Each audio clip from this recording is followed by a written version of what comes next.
आज मैं आपको बताना चाहती हूँ कि 50 प्लस लोगों का जीवन कैसा होता है। आप बुढ़ापे की ओर जा रहे हैं और बुढ़ापा आपको समझ लो आ ही चुका है। आपके बाल पकने शुरू हो गए हैं, आँखों में चश्मा लग गया है और कभी जॉइंट पेन, कभी कुछ हो रहा है। तो ये एक दस्तक है भगवान की तरफ से कि अब आप बूढ़े हो चुके हो। अगर आप 50 प्लस हो तो अपने में जीना सीख लीजिए। कोई भी कुछ आपको बोले तो आप बिल्कुल भी जवाब मत दीजिए और हमेशा खुद में जीने की कोशिश कीजिए। बच्चे क्या कर रहे हैं, कोई क्या कर रहा है, अपनी ज़ुबान बंद रख लीजिए, तभी आप अपने आप को बेहतर महसूस करेंगे। और अगर आपने कुछ भी बोला तो कोई आपकी सुनेगा तो नहीं। तो इसलिए अगर आप अपनी ज़िंदगी को बेहतर बनाना चाहते हैं तो आप चुप्पी का सहारा लीजिए। जो भी कुछ हो रहा है उसको होने दीजिए और किसी से कोई भी बहस ना करें। अगर आपको लगता है कि कोई आपकी बात नहीं मान रहा है तो उसी क्षण अपने आप को चुप कर लीजिए, क्योंकि आप अपने आप को बदल सकते हैं, दूसरों को नहीं। और ये उम्र ऐसी होती है कि आपके अंदर रेजिस्टेंस पावर भी धीरे धीरे कम होती जाती है।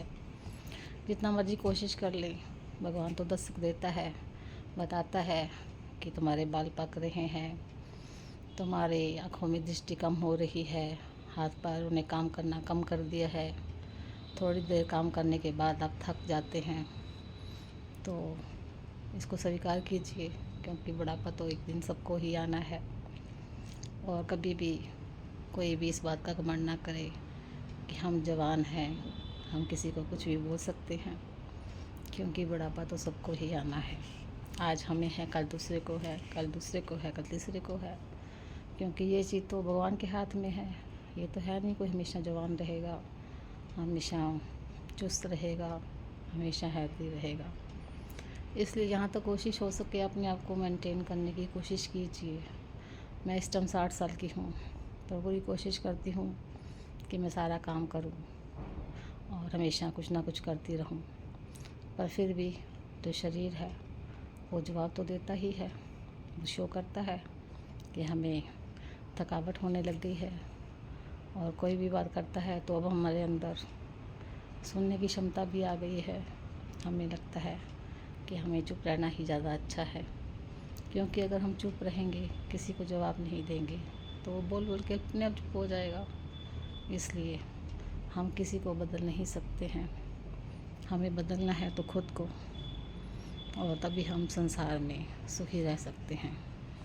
इसलिए दूसरों को सुधारने की बजाय खुद को सुधारें, यही समझदारी है। और बाकी तो आप लोग समझदार हैं, मुझे बताने की ज़रूरत नहीं है, क्योंकि हर एक इंसान समझदार होता है, वो सब समझता है। हालातों से सभी सामना करना सभी को आता है, क्योंकि हम जैसे कि एज में जो जा रहे हैं वो इन चीज़ों को समझते हैं। वो पुराना ज़माना चला गया जब कोई कुछ भी बोलता था तो सब सुनते थे और आगे बहस नहीं करते थे, जवाब नहीं देते थे। और आजकल के ज़माने में अगर आप किसी को एक बात कहेंगे तो आपको दो जवाब सुनने को मिलेंगे। इसलिए अगर आप अपनी इज्जत चाहते हो, अपने आप को शांत रखना चाहते हो, तो आप सब सुनो सबकी और चुप हो जाओ, यही आप लोगों के लिए अच्छा है। और बाकी तो दुनिया है, दुनिया चलती रहेगी। दुनिया तो किसी की भी नहीं रही तो हमारी कहाँ से रहेगी। एक दिन ऐसा आएगा जब धीरे धीरे हमारा शरीर कम होता जाएगा और हमें ये होगा कि हमें कोई सहायता करे, हमारी कोई हेल्प करे। पर भगवान से यही प्रार्थना है कि हमें कभी किसी की हेल्प की ज़रूरत ना पड़े। हम किसी का कर दें पर हमें किसी से करवाना ना पड़े। बाकी तो भगवान की मर्ज़ी है, भगवान क्या चाहता है ये तो भगवान को ही मालूम है। इसलिए आजकल की सासें भी समझदार हैं, वो भी कोई ज़्यादा रोक टोक नहीं करती हैं, कोशिश करती हैं जितना भी काम हो सके करें। और बहुएं भी समझदार हैं, वो भी किसी से फालतू बात नहीं करती हैं, कुछ एक को छोड़ के। बाकी तो सब समझदार ही हैं, जो कि कोशिश करती हैं कि कम से कम बोलें।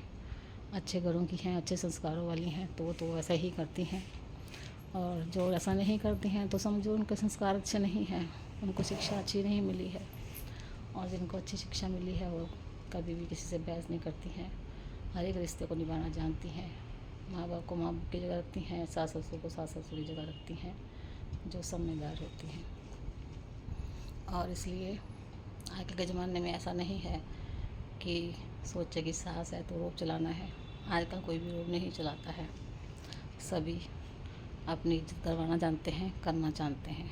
और सास भी बैठी नहीं रहती है आजकल के युग में, वो भी काम करती है, जितना हो सके वो करती है, और अपनी क्षमता से ज़्यादा ही करती है। वो भी चाहती है घर में शांति रहे, सुकून रहे। हर माँ चाहती है उसके बेटे का घर बसा रहे और वो कोई इंटरफेयर ना करे। अगर फिर भी कोई कहती हैं तो वो उनकी सोच है। बाकी माँ तो कभी भी बच्चे का घर बिगाड़ती नहीं है, संवारती है। एक माँ जो होती है कितनी मुश्किलों से अपने बच्चे को बड़ा करती है, उनको पालती है, पोसती है, और सारी ज़िंदगी की जमा पूंजी बच्चे पे लगा देती है, और उसको बहुत प्यार से रखती है, उसकी शादी करती है, और हमेशा इच्छा करती है कि उसके बच्चे का घर बसा रहे। माँ तो यही सोचती है कि उसे तो एक दिन दुनिया छोड़ के चले जाना है, उसकी आंखों के सामने उसके बच्चे अच्छी तरह से जिए और खुशी ज़िंदगी जिए, वो यही चाहती है। कोई भी माँ बच्चों की दुश्मन नहीं होती है, माँ तो माँ ही होती है। वो बच्चों का घर बसता हुआ देखते हुए बहुत खुश रहती है, और बच्चे के घर अगर नहीं बसते हैं तो सबसे ज़्यादा परेशानी होती है माँ को।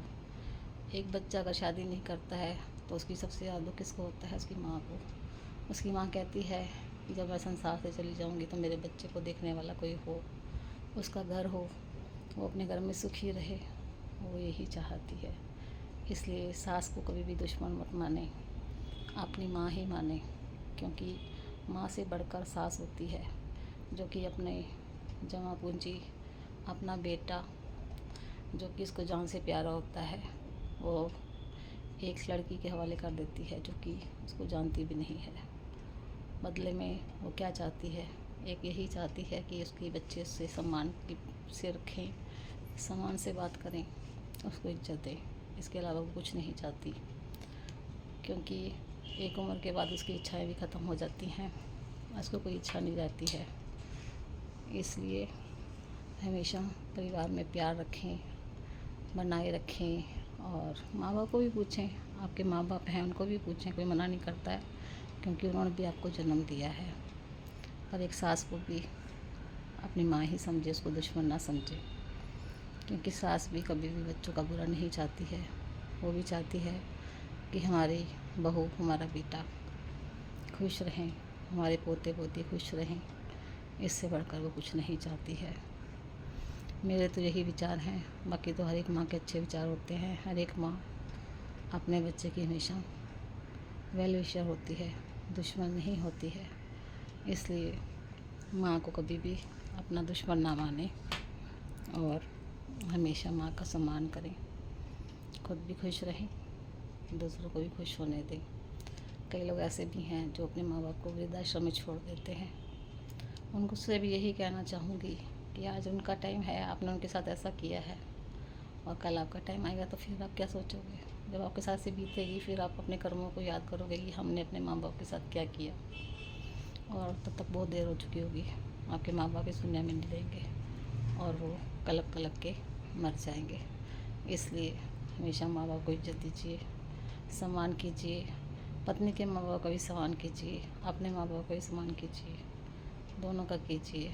तो कई पत्नियाँ सोचती हैं हमारे माँ बाप का सम्मान करें, सास ससुर को नहीं पूछें, ऐसा नहीं होता है। माँ माँ होती है, सास सास होती है, और सास का दर्जा माँ से बढ़कर ही होता है। माँ तो शादी कर देती है, अब दूसरे घर भेज देती है। एक सास तो अपनी सारा कुछ अपने बच्चों को दे देती है, बदले में उसको कुछ नहीं चाहती है वो।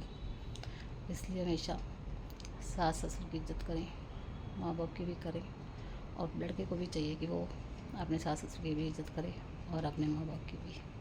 क्या मैं सही हूँ?